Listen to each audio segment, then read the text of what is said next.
over the last few months, as I've been traveling and chilling and all this kind of stuff, I think I'm getting sucked up into the dunya, right? I feel like that. And especially when you're like relaxed and you're just like, I feel like I'm holidaying too much. I feel like I'm traveling too much. And I think the dunya kind of sucks you in.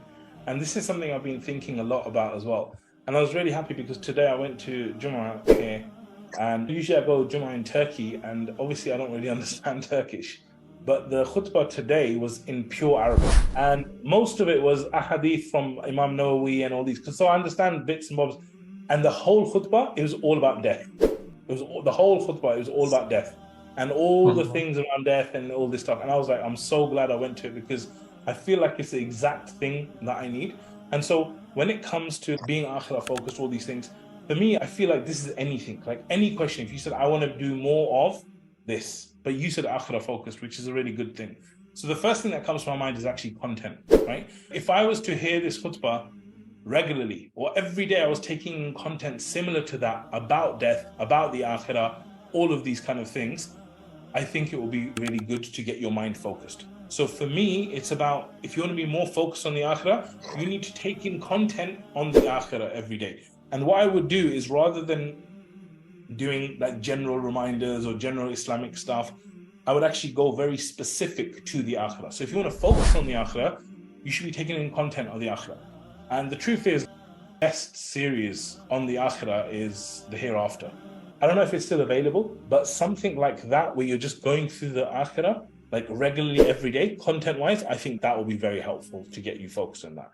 The second thing is, I think, building habits that will build your akhirah. So when you sit down, you go, my akhirah, if I want to be akhirah focused, what's going to help me to build that?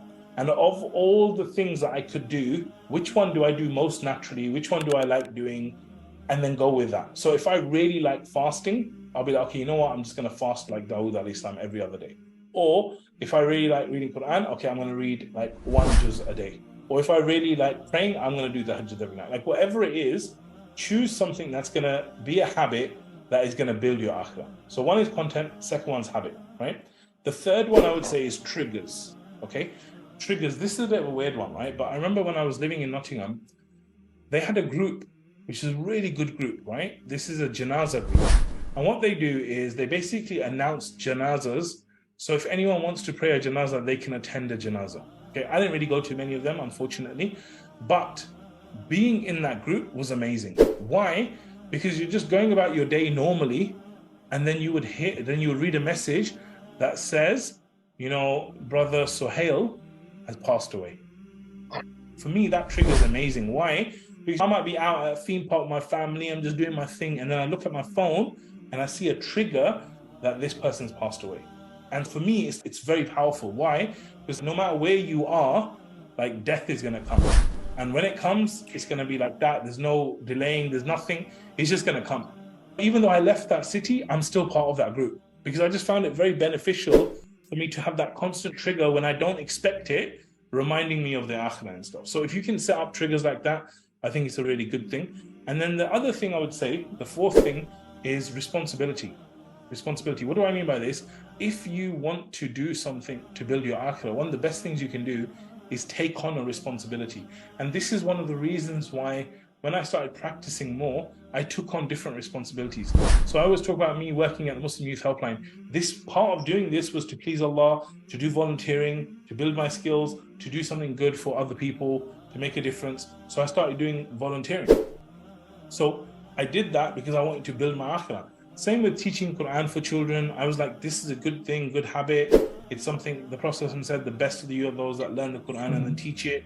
I'm like, if I can take on this responsibility of being a teacher, that's going to build my akhirah automatically. Because once you take on the responsibility, then you're just forced to do it. So you just get on with it and do it. But if you just left me, if you said, okay, Mohammed, you got to read the Quran every day, I might not do it. But if you're like, okay, you got 10 children that are coming to learn Quran from you, you're going to read Quran every day. So I would say, to summarize, the kind of areas are get your content right, get your habits going, get your triggers going, and then finally take on some responsibility. That's going to help you with that.